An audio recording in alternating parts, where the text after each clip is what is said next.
Magandang umaga po at magandang ulaning umaga.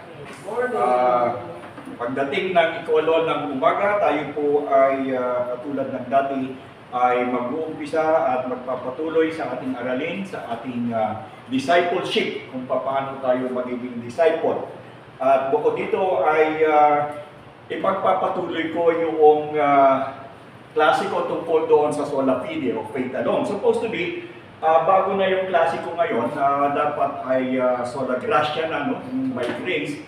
Pero dahil meron akong nakita na mas importante na dapat ay idagdag, ay gagawin ko at idadagdag ko ngayon sa natin na Anglican.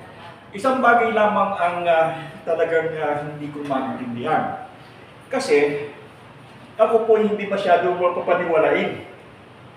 Hindi ako masyadong naniniwala sa mga sinasabi ng tao, pero bakit hindi ko maintindihan, lahat na lang ng makapansin sa akin sinasabing ang pogi ko raw. Ako talagang hindi naniniwala, pero palagi ko'y malapit na. Malapit na akong maniwala. Anyway, yung klase natin ngayon ay patungkol doon sa natapos na natin yung sola fide or faith alone. At gusto ko nga sanang lumipat doon sa sola gratia or doon sa grace alone. Pero nung tayo ay nagkaroon ng Sabado, no, kahapon, meron tayong umaga. Anong tawag doon? Morning watch. Nung morning watch natin, isa sa binigyan ng pansin doon na tinalakay ay yung pananampalataya ni Abraham. Tungkol doon sa kanyang pag-aalay ng kanyang anak na si Isaac. Pero ang sinasabi ko nga, actually bawal yun kasi that is human offering, pinagbabawal yun. At ito naman si Abraham, alam niyang bawal yun Pagdaan-daanin natin, kaya nga si Abraham ay pinili ng Diyos, ay sapagkat si Abraham ay yung tao doon sa kanilang lugar na hindi sumusunod sa kalakaran ng mga maling paniniwala. Kaya nga siya naging tanging tanging tao ng Diyos, kaya siya pinili sa kaibahan ng lahat. Dahil siya ay nangiiba. Pero sa pagkakataong ito, inutusan siya ng Diyos na kung saan ay kanyang ialay yung kanyang anak. Alam mo, hindi nagreklamo si Abraham kung ako yun, teka muna, may problema kaya ta Diyos. Di ba? Bakit mo ipapa-offer sa akin yung anak ko? Di ba sasaksakin ko yung anak ko, tutulo yung dugo niyan. At bawal yun. Di ba? Yun ay gawain ng mga pagano, hindi yun gawain ng isang tagasunod ng Panginoon. Pero sa pagkakataon yun, yung Diyos mismo niya ang nag-utos sa kanya na gawin yun. Di ba? Kung kayo nasa ganong kalalagayan na papatayin yung anak niyo, tutulo yung dugo, susunod kayo dahil inutusan kayo ng Diyos nyo, samantalang yung anak niyo, yung bago naging anak, napakatagal yung pinanalangin, gagawin nyo?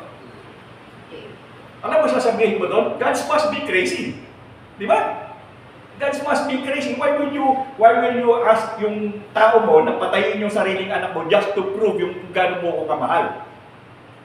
Di ba? Parang illogical And yet kapag pumunta ka doon sa Bagong Tipan, doon sa aklat ng Hebreo, doon sa sulat sa mga taga-Hebreo, nandoon si Abraham na tinatawag na man of faith. Di ba? So, ano ang nagtulak dito? Ano yung naging dahilan dito? At bakit ginawa ito ni Abraham? Naging intriguing ako, na-intrigue ako doon kahapon, di ba natandaan nyo, nag-comment ako na bawal yung ginawa ni Abraham kasi that is basically a human offering, bawal talaga yun. And yet ginawa ni Abraham, pero bakit niya ginawa? Paano kung walang anghel na dumating at nagbawal sa kanya? Ano nangyari? Namatay si Isaac. Pero, doon sa Hebreo 11:1, napakaganda ng paliwanag. Pakibukas ninyo kung may Biblia kayo. Basahin ninyo.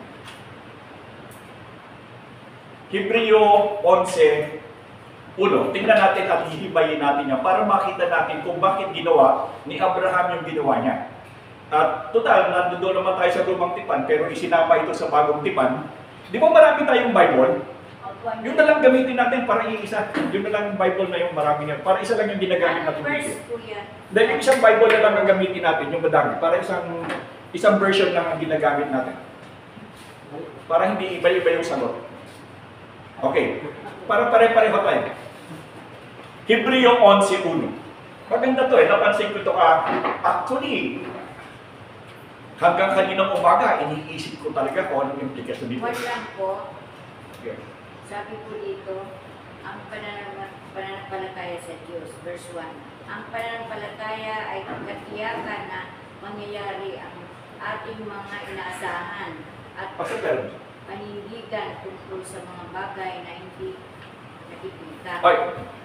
Okay, tingnan nyo to. Hebreo 11:1. Ito daw yung pananampalataya dito sa Hebreo 11:1. Tingnan nyo. Oo. Ang pananampalataya ay katiyakan.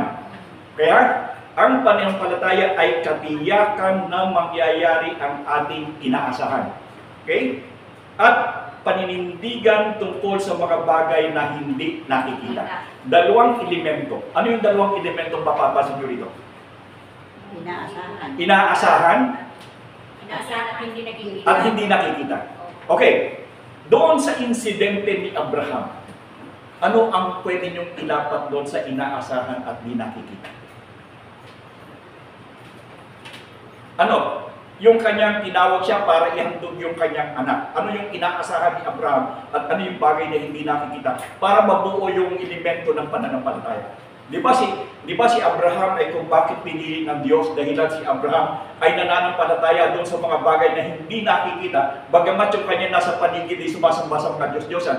Maliban kay Abraham. At naniniwala si Abraham na hindi ito yung tunay na Diyos sapagkat mayroong Diyos na gumawa sa kanila at yung Diyos na yun ay hindi yung nakikita. Hindi yung nakikita. Pero dito sa pagkakataong ito na pinaliwanag doon sa Hebreo 11:1, nandun yung elemento na ginawa ni Abraham. Ano yun? Ito ay inaasahan mo doon sa bagay na Hindi nakikita. hindi, yung inaasahan katiyakan sa mga bagay na Hindi na. hindi, katiyakan. Isa paninindigan yun eh. Katiyakan sa mga bagay na Inaasahan. inaasahan. Umaasa siya. Umaasa siya. Bagamat mahirap sa isang, may kakaibang pagawin ng gano'n. Isipin ninyo. Siguro si Abraham nung lumalakad papunta doon sa offering, doon sa lugar na iniutos sa kanya para ihandog ang kanyang anak, baka hindi pa kalakad yun. Di ba? Kayo man ang ama na ipahandog sa iyo yung anak na wala kang pagawa. Anong gagawin mo? Baka bawat hakbang mo na ganyan hindi ka makalakad. Dahil alam mo na sa bawat hakbang na gagawin mo, kamatayan ng iyong anak. Hindi ba? And yet, nandoon sa kaisipan ni Abraham na umaasa siya na hindi siya pababayaan ng Diyos. Hindi ba?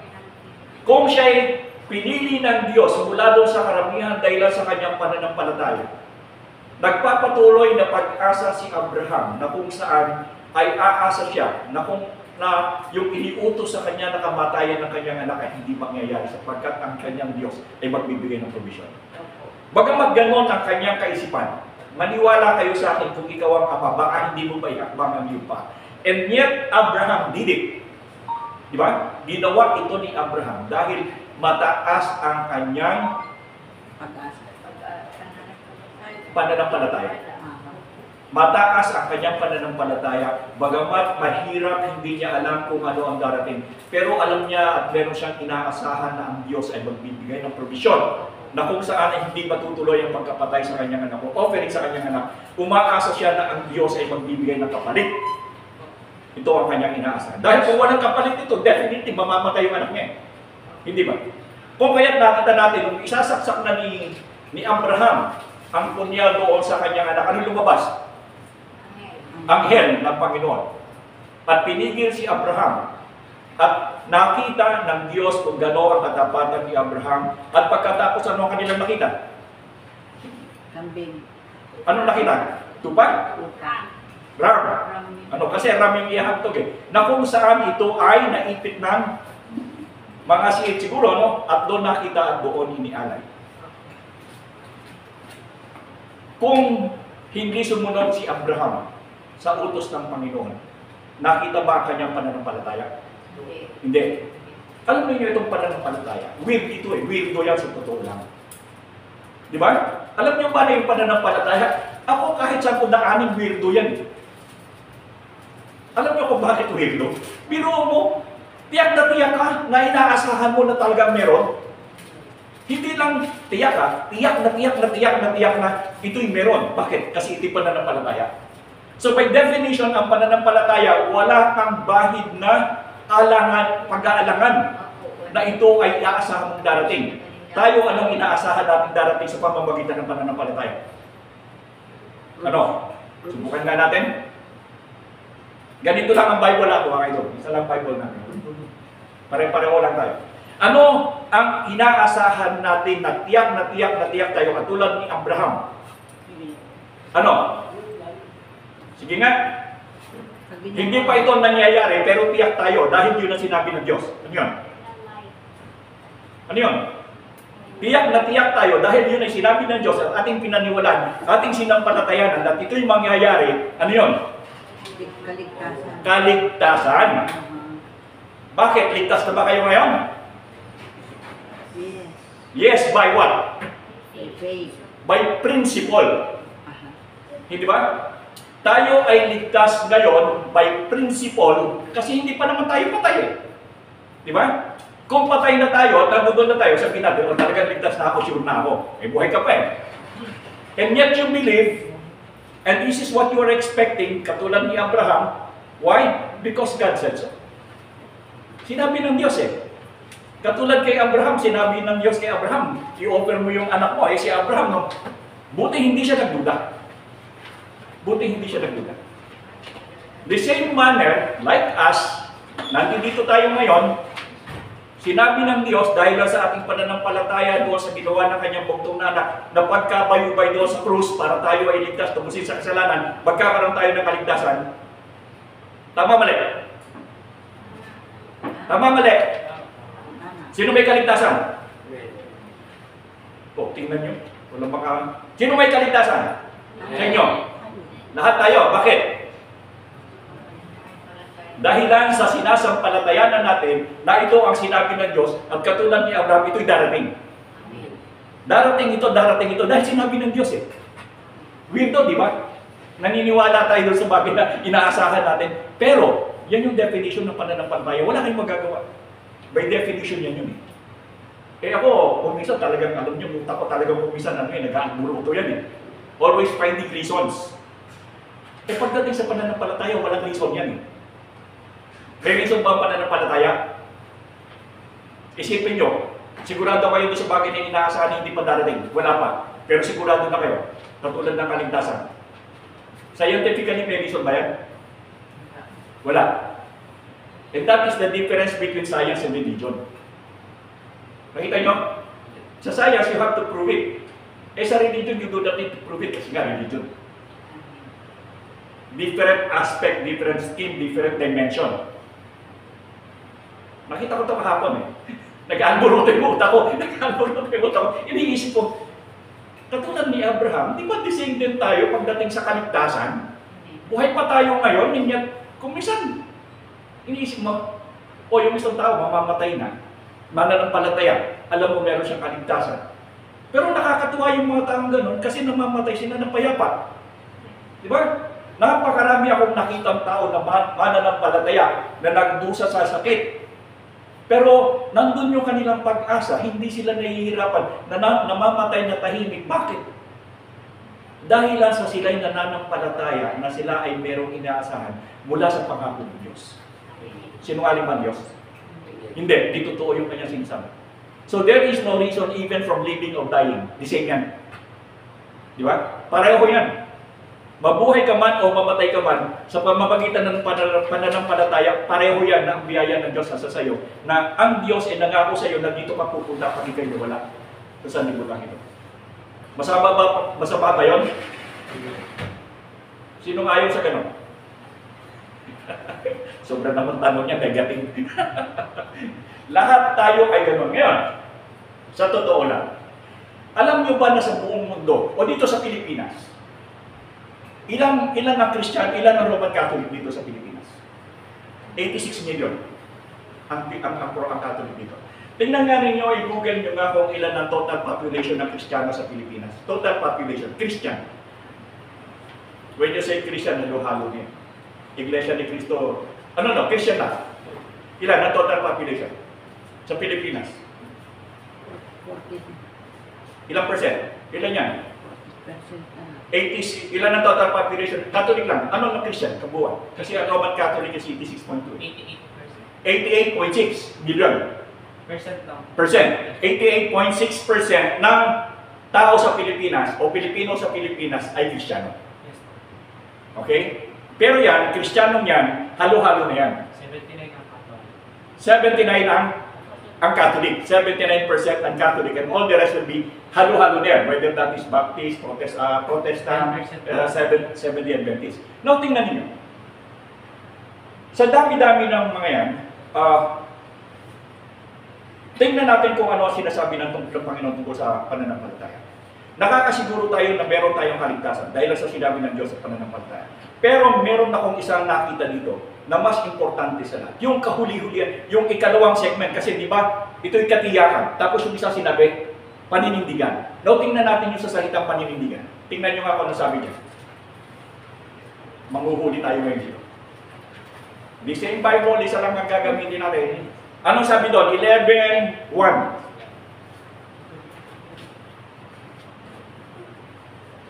O, lahat uniform tayo. Ganito lang yung gagamitin natin. Maganda to. Pre-packet New Testament galing sa TGP. Ano yung TGP? Thanks God it's Friday. Thanks God it's Friday. Paninindigan po tungkol sa mga bagay na Ang sabi doon, bukod sa katiyakan sa mga bagay na inaasahan, naniniwala tayo na meron tayong kaligtasan sapagkat ito'y sinabi ng Diyos. Pero hindi ito natapos doon. Ang sabi dito, ito'y paninindigan sa mga bagay na hindi nakikita. Ano yung paninindigan sa mga bagay na hindi nakikita? Nakita niyo na ba Diyos? Sino na nakakita sa Diyos? buhay pa tayo. Marami nakakita ng Diyos. Ilang porsyento? Uy, dali. 10%. Hindi, ilan yung porsyentong nakakita sa Diyos? 70? 79. Point? Ilan? 79 point ilan? 79%. 79% ng mga Pilipino ay nakakita na ng Diyos. Nakahiga. Oh, meron pang nakahiga. Di ba? Merong nakahiga, merong nakatayo, merong iba-iba itsura ng Diyos. Nakita na nila. Di ba? At lalo na kung araw ba ng Enero yun, month of January. Maitim. Ito maganda. This is a council. Itong gagawin ko ito ay pagtayo. Hindi ito. Kasi ang nangyayari dito, pag pinansin mo ang isang simbahan dito sa Pilipinas, sabi, sinisiraan mo. Ako, hindi ko sinisiraan. Instead, binibigyan ko kayo ng payo. I'm giving you a counsel because there is something wrong. Now, bahala kayo kung makikinig yung mga yan ng payo, hindi. Bakit? Ganito. Ang sabi ng Diyos, ang palatandaan ng pananampalataya ay paninindigan. Okay? Paninindigan. When you say paninindigan, anong ibig sabihin nito? Naninindigan ka. Ano ibig sabihin ng I am a man of conviction. Yes, convicted ka kasi. You suffer may conviction ka kasi you're a man of conviction. Tama, convicted person ka kasi. Pero hindi ganun na pag-uusapan natin. If you say you are a person of conviction, naninindigan ka. When you say naninindigan ka sa Tagalog, ano to?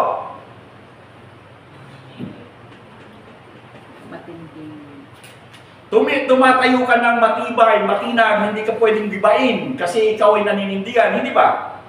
Ako ay naninindigan, ako ay lalaki. Kiss mo na.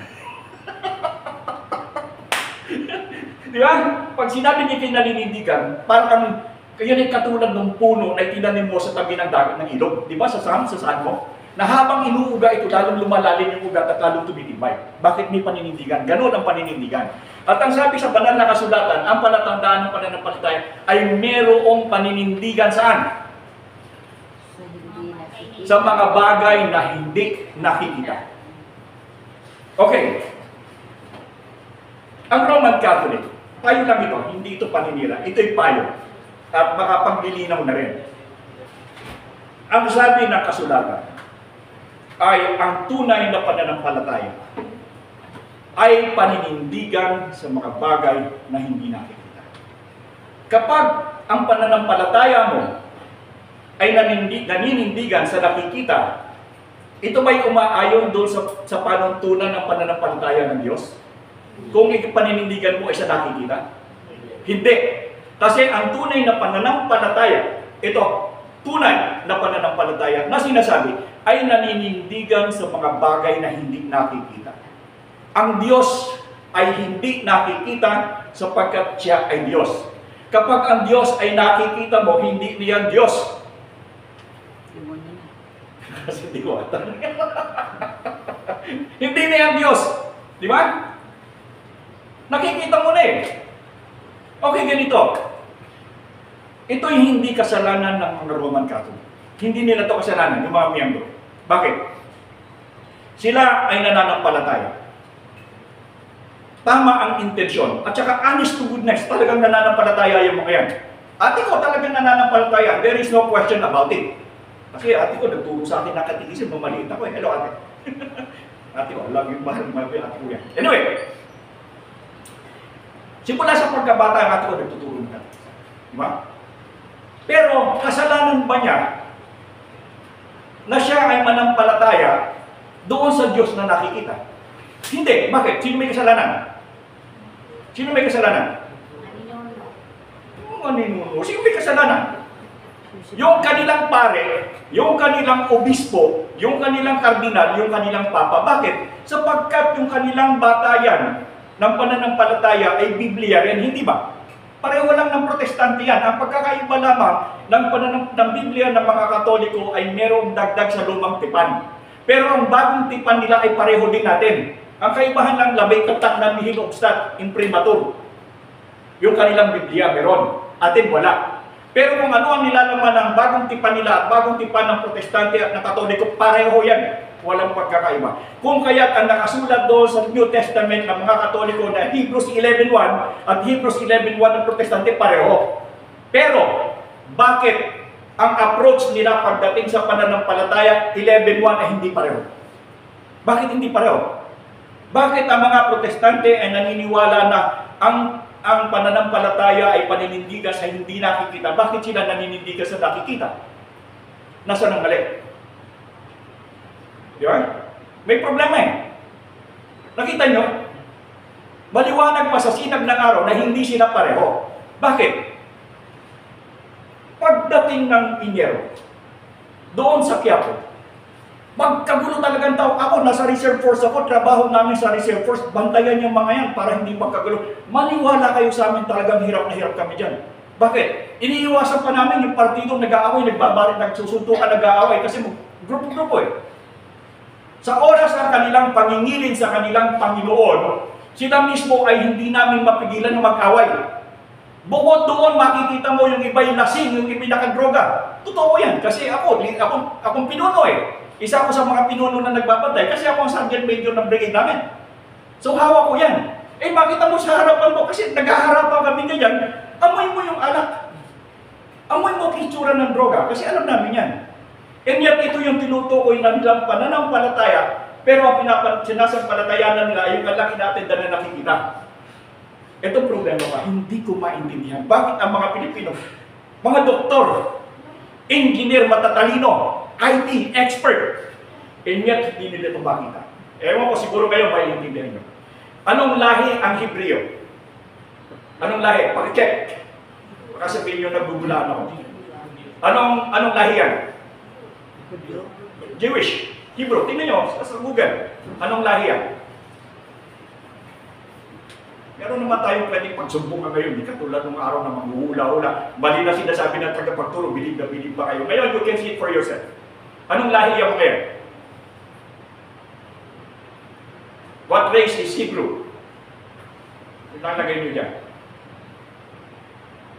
Or Jewish race? White. White. White. Actually, they are Mediterranean Caucasoid. When you say Caucasoid, they are white people. Di ba? Pag-araw ng Enero, si Jesus Christ anong kulay? Itim. Paano naging itim yung Hudyo? Paano naging itim yung Hebreo? Eh, Mediterranean Caucasoid yan. And yet, how many millions of people in the Philippines, around the world, watching it and believing in it, na ito ay tama? Common sense. Ang Hudyo, kulay puti. Yung Hudyo na sinasampan lang ipinaparadan na kanila sinasampalatayan ng kulay itim. Where is the logic? Where is the reason? Where is the common sense? Nothing. None. Kaya, sinasabi ko, pareho lang naman ang pinaniniwalaan ng Protestante at Katoliko tsaka ng iba pang mga ebanghelyo Hebrews 11:1, iisa yan, kung makita mo doon sa Biblia ng Roman Catholic at Biblia ng Protestant, they are the same. And why they are believing differently? Why? Dahilan sa tagapagturo. Why is it that in the Roman Catholic Church, yung kanilang pare, yung kanilang obispo, kardinal at papa, hindi pinapaliwanag sa kanila na ang sabi pala na ang tunay na pananampalataya ay paninindigan sa mga bagay na hindi nakikita. And why do they keep on putting images? Ilan ang bilang? 86 point something million Filipinos right now ay naninindigan doon sa bagay na nakikita. Ito ay taliwas sa katuruan ng Biblia o doon sa kasunduan natin na kung saan ay pareho naman ng Roman Catholic at saka ng Protestant ang ginagamit. And yet, I could not understand why bakit hindi nila makita ang nakasulat na ang pananampalataya ay paninindigan sa mga bagay na hindi nakikita. Hindi ba? Eh, mabuti pa sila, araw-araw nakikita ang Diyos. Tumingin ka lang doon. Sa simbahan, may ganyan Nandun na yung Diyos Hindi ba? Hindi ito paninira. What I'm saying is this is a counsel because you are not, the Roman Catholic are not being taught properly. Hindi kayo natuturuan ng tama at hindi itinuturo sa inyo. Being a Protestant, trabaho natin to. Kaya nga tayo napahiwalay sa kanila sa Reformation period Dahil lang sa nakita natin kung ano ang pagkukulang. At the same pa rin ngayon ang pagkukulang. Ano gagawin namin? Sasabihin namin sa inyo. Now it's up to you whether they will believe or not. Pero sabi nga dyan, sinabi doon ng Panginoon sa kasulatan na merong mga tao na tumitingin sa salamin, makita yung kanyang dumi, tapos anong ginawa pagkalis sa salamin? Maghilamos. Dapat maghilamos para matanggal. Pero kung matapos makita mo ang sarili mo sa salamin na meron kang dungis at wala kang ginawa dito, ano problema mo? Sanay ka sa dumi. It doesn't matter to you. Just as the same na halimbawa, yung tatay, nakita yung dungis ng anak. Sinabihan, anak, may dungis ka sa mukha mo. Ba't hindi mo tanggalin? And sabi mo na, tatay, pareho rin tayo, meron kayong dungis sa mukha And yet, they came out together, hindi naglinis. Ano nangyari? So, pareho sila marumi. Ang proper way of doing things, if meron kang dumi, ang tamang gawin, linisin mo. Just the same dito, nakita natin sa katuruan ng kasulatan na ang pananampalataya ay inaasahan, ito ay katiyakan, word is katiyakan sa mga bagay na yung inaasahan, which sa atin ngayon bilang mga pananampalataya, naniniwala tayo na merong kaligtasan dahilan sa ang Panginoong Jesus na kung saan ating sinasampalatayanan ay namatay sa Kalbaryo, nagdusa doon para sa ating kaligtasan, para tubusin tayo sa ating kasalanan. Kung kaya tayo naniniwala sapagkat ito'y nangyari na. Kung kaya ito'y nangyari na, meron siyang pinangako na darating. Kung nangyari na to, nakita na natin ang ebidensya sa nangyari na, hindi mas lalo tayo maniniwala doon sa darating kasi yun ang ganyang ginawa para sa future. Tama mali? Ephesians 2:8-9. Pakibasa.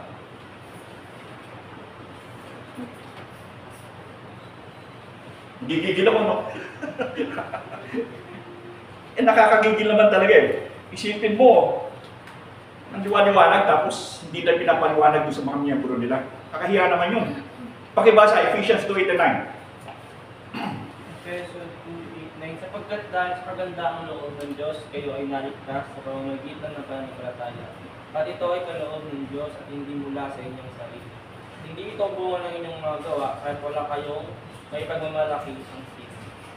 Ang kaligtasan ay sa pamamagitan ng ito maganda actually. Sa susunod, bubuhay ko na to. Doon na tayo sa sola gracia.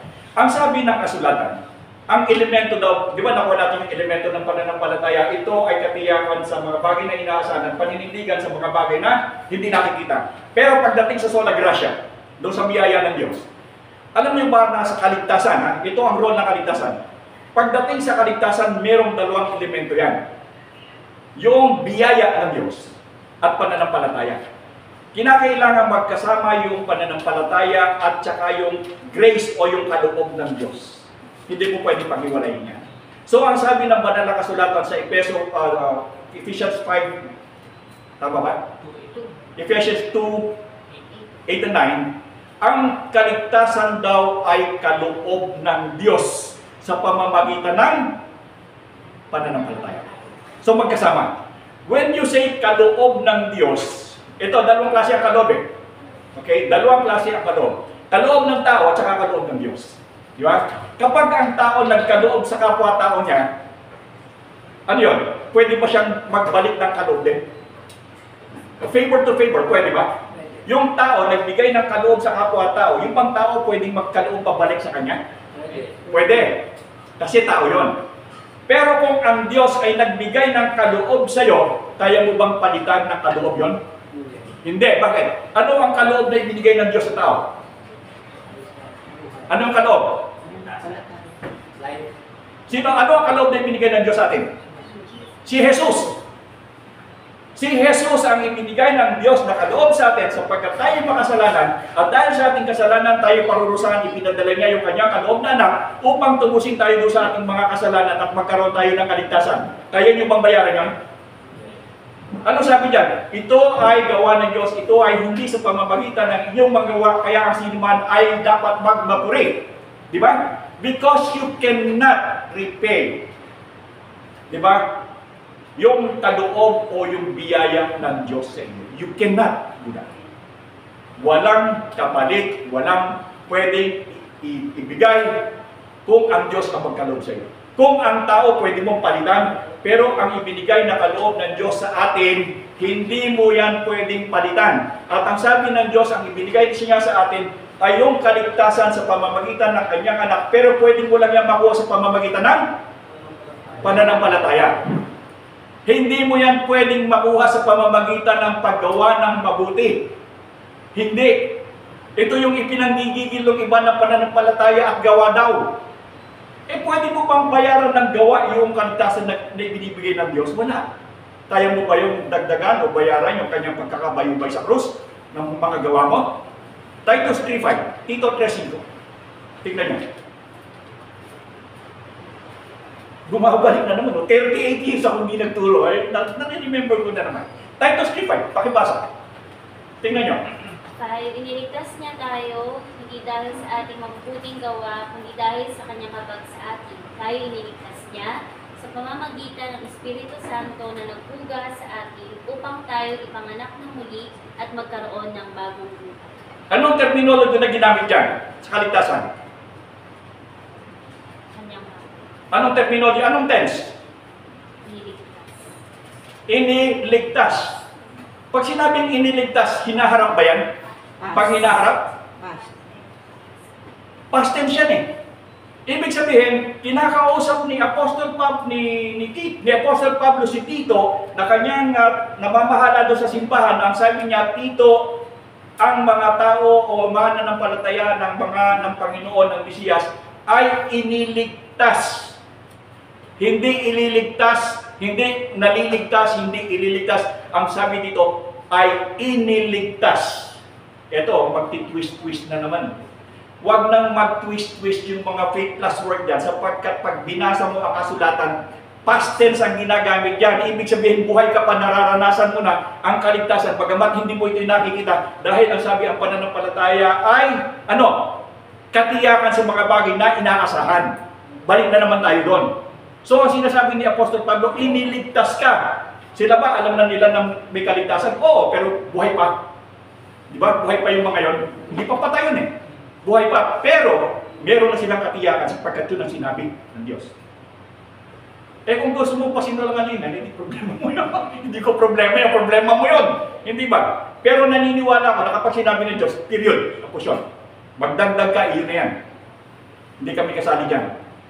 Hindi ba? So naniniwala tayo na ang kaligtasan ay sa pamamagitan ng pananampalataya. At ang pananampalataya ay paninindigan sa mga bagay na hindi nakikita. At ang sabi dito, hindi mo ito pwedeng gawin o maging merito sa pamamagitan ng mabubuting gawa. Titus 3:5. So wag nang ipagitgitan. Wag nang ipagitgitan yung pananampalataya at gawa. Kahit pagbalik-balik ta rin mo, hindi mag-aari sapagkat hindi ka po pwedeng gumawa ng mabuti para matumbasan mo yung hirap na nangyari sa ating Panginoon para lamang matubos tayo doon sa kasalanan. Gusto mong gawin yung sarili mong pamamaraan para ka maligtas, pwede ka namin tulungan. Papako namin ikaw sa krus. Hindi ba? Which is ginagawa doon yung dapat na nakakatawa nga eh. Ginagaya yung paghihirap ng Panginoon. Ipinapako yung sarili. Ang nakakatawa, minsan pinako na ganun, natumba. Yung isa nahulog. Ano ba yun? Di ba? You can never replicate what God has done. Diyos ka na pag ginawa mo yun at nagawa mo. Considering that we are human being, we can never, ever. Di ba? Kaya nga sinabi ng Diyos, pinagigigay ka niya, walang gawa na po pwedeng makagawa nito sapagkat pag nangyari ito, pwede na kayong magyabang. Eh paano yung hindi makakakaya? Paano yun? So again, bang madami kayo ngayon kahit late? Sabi ko, walang darating kasi mapapanood naman eh. Which is good. Dating nyo pa rin kayo. So, hindi na natin pakakahaba. Ang pananampalataya na katulad na ginawa ni Abraham is extraordinary. A father that was asked a thing that is beyond comprehension, to kill his own son, never doubted God. If you are a man of faith, you should never ever doubt what God has said. God said, because of your faith in God, because of your faith in Jesus Christ, because you believe in Him, what He will give you. What will He give you? Anong ibibigay ng Diyos dahil lang sa kainan ng palataya? Eternal life. Meron na ba tayo nito? Yes. Nangyari na? Hindi. Katiyakan sa mga bagay na ating inaasahan. And that is called pananampalataya. Question. Napansin nyo? Bagong gupit ako. Huwag niyo sasabihin pogi ako ha. Sawa-sawa na ako dyan. Sige, any question? Oh, wala na naman magtatanong. Problema na naman ako dito. Ask. Puro kayong ngiti. Hindi niyo ako makukuha sa ngiti. Tanong. Ano? Meron bang? Meron bang nagbago sa hairstyle mo yung aking apo? Meron, nakita mo ba oh? Bakit? Kalbo pa rin na lolo? Huwag mo na tanong. Hindi na magbabagal. Anyway, meron pang tanong. Come on. Wala na? Tanong lang po. Kasi sabi ko nila na meron po ba talagang tinatawag na may mahinang pananampalataya tsaka yung talagang, yung parang may measure ba yung faith mo? May gauge. May gauge ako. Si Abraham may gauge, pananampalataya. Kung nilagyan ng gauge yung pananampalataya niya, sa palayan mo ba si isang buhay? So wala measurement. Kaya nga sinasabi ko sa inyo, ang pananampalataya ay weirdo. Bakit? Biruin mo, paniniwalaan mo yung sa bagay na inaasahan mong darating, wala pa. And yet, tiyak na tiyak ka. And that is the definition of faith. Ang hirap ano? Pero ganun eh. Kapag binago mo yan, hindi na pananampalataya yun. Because that is definition of faith. Hindi mo pwedeng i-alter. Di ba? Walang measurement ang tunay na pananampalataya. Yung pananampalataya bilang meron. Kasi nananampalataya lamang ako hanggang nakikita kita. Pero pag hindi na kita nakita, wala na. Yun yung meron pananampalataya may hangganan. Pero yung tunay na pananampalataya, kaya nga tayo nananampalataya sa Diyos, hindi natin nakikita. And hindi tayo nagbabago. Walang measurement eh. Pero yung nananampalataya na kapag yung kanilang Diyos ay nakikita nila, nasunog yung barko, tuwan-tuwa sila. Bakit? Ay tunay daw yung Diyos na kasi hindi lumubog, lumutang. So tuwan-tuwa sila kasi yung kanilang Diyos na lumubog yung barko, pero yung kanilang Diyos hindi. Bakit? Kasi lumutang. Kaya tunay yun. Bakit? Yari sa kahoy. Di ba? So yung hanggang ganun, yung kanilang pananampalataya, which is not being honored by the Bible. Kasi hindi nga nakikita, ang Diyos hindi mo nakikita. That's why yun ang tunay na pananampalataya. Si Kibuloy, siya daw yung Diyos. Pag ako'y nakita ninyo, yung anak ay nasa akin, kung kaya ang anak ay nagsasalita sa akin, hindi ang ano siya? Diyos din. E teka muna, ba't kita sasambahin? Ang sabi ng Diyos ito yung hindi nakikita. Diba? Paninindigan sa mga bagay na hindi nakikita. Sabi ni Kibuloy, Diyos siya, nakatayo siya. Uy, Kibuloy, Diyos ka pala, hindi kita nakikita. Nasaan ka? Sarap mo. Bakit Diyos siya, hindi nakikita Sabi siya, hello, nandito. Ay, hindi kita nakikita. Kahit na gawin mo kasi Diyos ka, hindi kita nakikita. Kasi ang sabi sa Biblia, ang Diyos hindi nakikita. Hello, nandito. Hindi nga kita nakikita kasi Diyos ka. Pwede ba yun? And yet, a lot of people are claiming to be God, and yet they can be seen. That is malayo sa definition ng ang pananampalataya ay paninindigan hindi nakikita. Nakuha niyo, gets niyo sa bagong terminology. Alam niyo, huwag niyong sasabihin na kami ay mga 60s, kami mga baby boomer. Pwede rin naman kami maging millennial, di ba? Gets niyo? Gets niyo ba? Kala niyo, Ano ba? Ha? Time na raw sabi niyo. Okay. Pray. Huwag ka na tumingin sa likod. Panginoon, maraming salamat, Lord, sa bagong kaalaman po na ibinigay sa amin.